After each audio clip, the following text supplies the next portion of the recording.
שיר המעלות ממעמקים קראתיך אדוני, אדוני שמעה וקולי תהיינה אוזניך.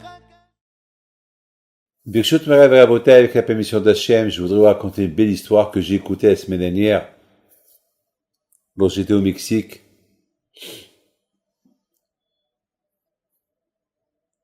Il y a un juif qui vient me voir.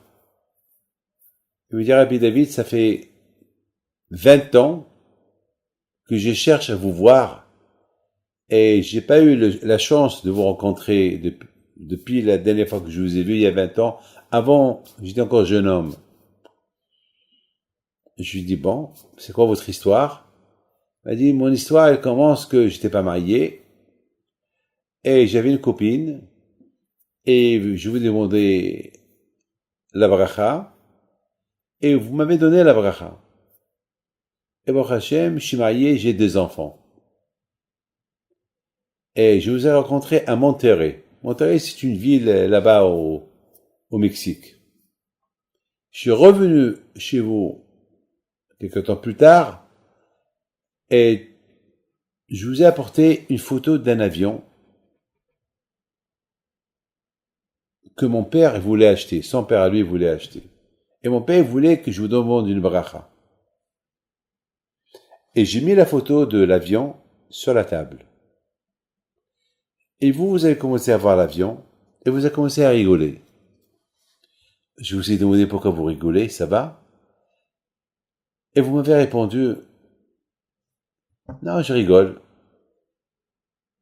Avec cet avion, l'argent de cet avion peut construire une yeshiva. Il y a 20 ans de cette histoire. Et lui, maintenant, il me raconte. Et puis voilà, je me suis rappelé de lui. Ah, c'est toi? Oui, c'est moi. Ah, je me rappelle. Là, je me suis bien rappelé. Je me rappelle, j'avais pris la photo et j'ai commencé j'ai pris le stylo et j'ai commencé à écrire sur l'avion et comme à dessiner sur l'aile de l'avion. Je me rappelle. Et je me rappelle. Et vous m'avez dit, ça va, tout va bien, pourquoi vous... Moi, je vous ai apporté cet avion, cette photo pour la bénir, et vous êtes en train je sais pas, d'écrire, de dessiner sur l'avion et sur l'aile droite. Et vous m'avez répondu, non, ça va, je vous fais une bracha. Et vous avez tourné la page. Vous avez fait la bracha. Je lui dis, oui, je me rappelle cette histoire. Alors, depuis 20 ans presque, je t'ai pas vu, hein, je lui ai dit. Il dit, oui, depuis 20 ans, mais beaucoup de fois, j'ai cherché à vous voir, mais on s'est pas vu. Chaque fois que vous êtes venu au Mexique, je l'ai attendu. Plus tard, une fois, je voulais vous voir à New York, après, à Miami, parce que là, aujourd'hui, j'habite à Miami. Bon, grâce à Dieu, aujourd'hui, j'ai eu certitude que c'est vous, Rabbi David Pintos. Donc, je suis venu pour vous dire, Baruch Hashem, voilà, je me suis marié, j'ai 2 enfants, et alors, moi, je lui dis, alors, et comment va cet avion? Mais il y avait justement, c'est pour ça que je suis venu chez vous, pour vous donner la suite de cet avion. Alors, je lui dis, alors quoi? C'est quoi la suite? Ben, la suite, alors j'ai pris la photo à mon père. Je dis, voilà, papa, voilà, le rabbin m'a béni, et voilà, il a écrit une bracha derrière la photo, mais il a dessiné sur l'avion. Il a un peu, avec son stylo, il a dessiné sur l'aile de l'avion. D'après la photo, c'est l'aile droite. Je sais pas pourquoi. Et alors, mon père me dit, tu vas pas demander pourquoi il a fait ça? Il a dit non, il s'amuse. Il voulait s'amuser. Quoi, le rabbin, il veut s'amuser, comme ça, une photo, il s'amuse. Ben oui, il m'a rien dit, il s'amuse. Mais t'as écrit la bracha, la voilà. Mon père me dit, mon fils, Yosef, non. Tout de suite, tu appelles l'aéroport, tu demandes qu'on vérifie les ailes.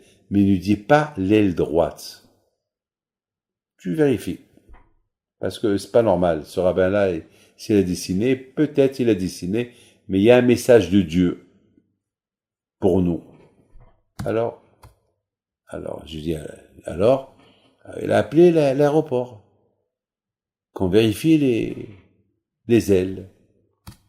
Donc, il a appelé l'aéroport, et voilà, 2 jours plus tard, on l'appelle, il faut venir d'urgence à l'aéroport, parce qu'il y a un problème dans l'aile droite de l'appareil.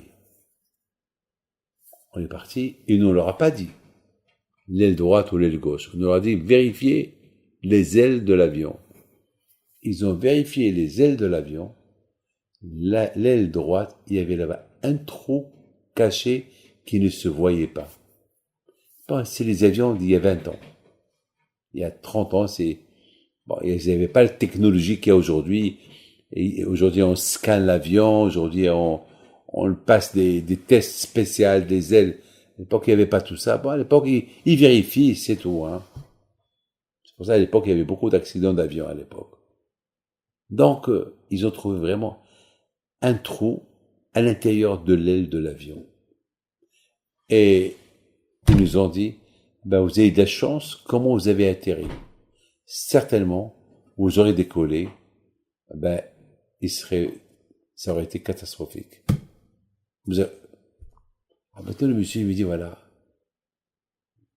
la photo, elle est là, voilà votre dessin, voilà comment vous avez...